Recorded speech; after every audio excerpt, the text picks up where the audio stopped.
Olá, tudo bem?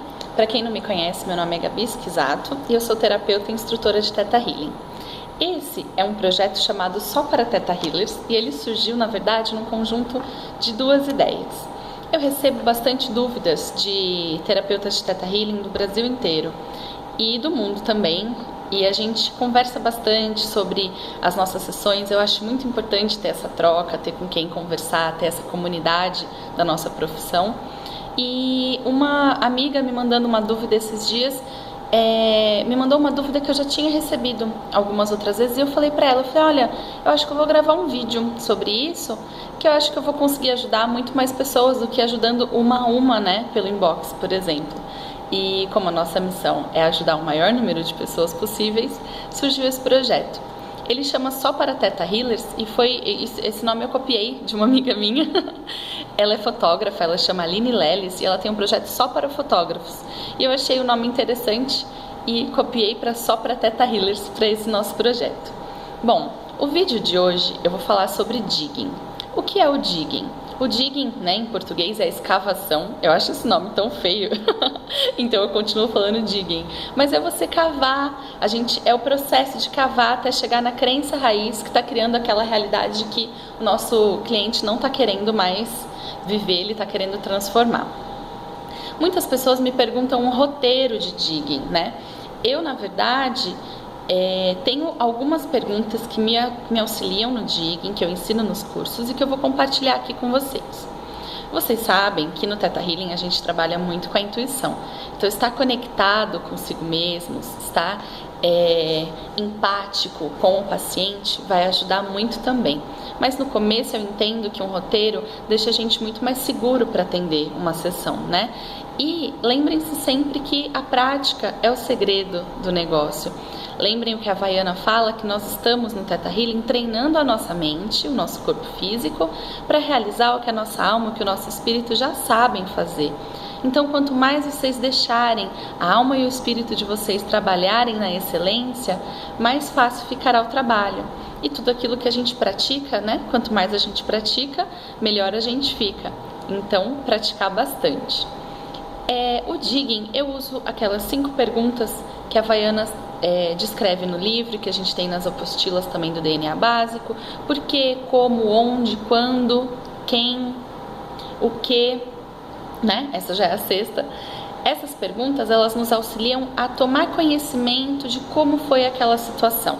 Então, por exemplo, se a gente tem uma paciente que veio até nós para tratar obesidade, ela está se sentindo muito acima do peso, a gente vai perguntar por que você se sente acima do peso.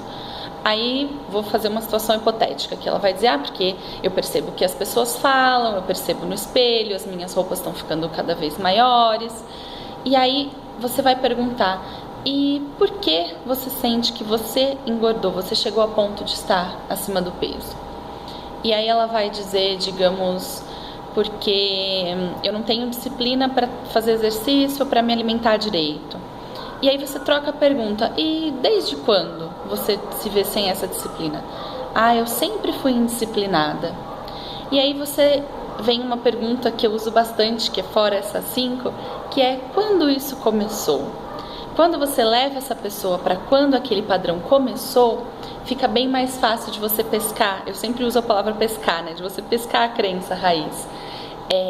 E aí, por exemplo, ela vai dizer, isso começou quando eu era criança, era a única maneira de eu conseguir ter a atenção dos meus pais. Quando eu era indisciplinada na escola, por exemplo, eles prestavam atenção em mim. Então, a gente leva a pessoa para essa situação onde tudo começou. A gente leva ela, vai fazendo mais perguntas. Como era a sua vida nessa época? O que você costumava fazer? Como era a sua relação familiar? Se não tivesse sido na infância, como estavam seus relacionamentos amorosos, sua vida financeira, sua vida profissional? Isso vai dar pra gente muitas dicas de que padrão, que crença que pode ter causado aquele problema. Uma outra dica é você levar a pessoa a observar o que ela aprende com isso. Porque muitas vezes um padrão limitante está na nossa vida para nos ensinar algo. Então, que a gente aprenda logo para que ele possa se desfazer. Então, pede para ela listar quais foram as coisas que você aprendeu com esse padrão limitante. Outras perguntas que me ajudam é perguntar para a pessoa qual é o pior disso e qual é o melhor disso. Quando a gente pergunta qual é o pior, a gente desperta ela para ver o quanto de coisas ruins que aquele padrão está trazendo para ela e ela se sente mais confiante em se libertar dele. E quando a gente pergunta qual é o melhor da situação, a gente faz ela enxergar que aquela situação também traz benefícios e a gente vai treinar juntos o sistema dela para conseguir aqueles benefícios sem ter que se submeter àquela situação. Uma outra pergunta que ajuda muito quando a pessoa está... quando a gente chega numa encruzilhada no digging, né? Quando a pessoa começa a responder não sei, né? Você já usou por quê, como, onde, quando, com quem, aí chega uma hora que ela fala não sei. Uma pergunta que ajuda muito, que eu aprendi com uma terapeuta de PNL, é perguntar se você soubesse o que seria. Isso dá um nozinho no nosso sistema e ele acha que ele sabe, então ele vai procurar lá no inconsciente o que seria se ela soubesse. Isso ajuda bastante também. Uma outra pergunta é quando você não sabe por onde começar, quando a pessoa está se sentindo ainda um pouco insegura com você, não está muito à vontade de falar dos problemas, você pergunta qual é o seu maior medo? E aí você vai descobrir quais são as maiores travas e bloqueios da vida daquela pessoa. E você pode perguntar também qual é o seu maior desejo. E você vai descobrir o que motiva a alma daquela pessoa e também vai te ajudar a conhecer um pouco mais sobre ela. Na verdade, um digging é um processo de conhecer o seu paciente, de entrar no sistema de crenças dele e buscar os motivos e as razões pelas quais o sistema dele criou essa realidade e conseguir desfazer esses padrões, essas crenças limitantes com leveza, com facilidade. Bom, eu espero que eu tenha ajudado vocês. Esse não é um roteiro pronto, mas é algo que me ajudou muito nas minhas sessões, principalmente no começo, e agora continua me ajudando.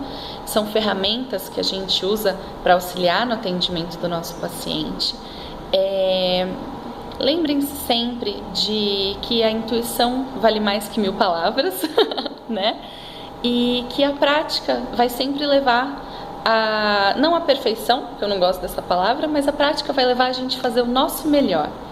E também cada atendimento é individual, jamais queiram repetir um atendimento, mesmo com o mesmo paciente, porque a gente muda o tempo todo, né? Você não é mais o mesmo terapeuta e o paciente não é mais o mesmo paciente, mesmo no intervalo de uma semana. Cada sessão é única, cada sessão é diferente, as sessões entre os pacientes também são diferentes e a gente vai usando as ferramentas que a gente sente que vão trazer o bem maior para o nosso paciente naquele momento. Eu espero que eu tenha ajudado vocês, espero que vocês gostem dessa série de vídeos. Se você está conseguindo assistir esse vídeo é porque você é um Theta Healer certificado, porque a gente fez um sisteminha para só os Theta Healers certificados conseguirem assistir esse vídeo, senão fica muito banalizado. E a gente tem essa comunidade para trocar informações. Eu tenho um grupo no Facebook, se você quiser me adicionar por lá, é Gabi Esquisato, onde a gente troca informações entre os Theta Healers e isso ajuda bastante também. Bom, espero que vocês tenham gostado. Se vocês gostam de vídeos relacionados a esse tema, podem se inscrever aqui no meu canal. E até o próximo vídeo.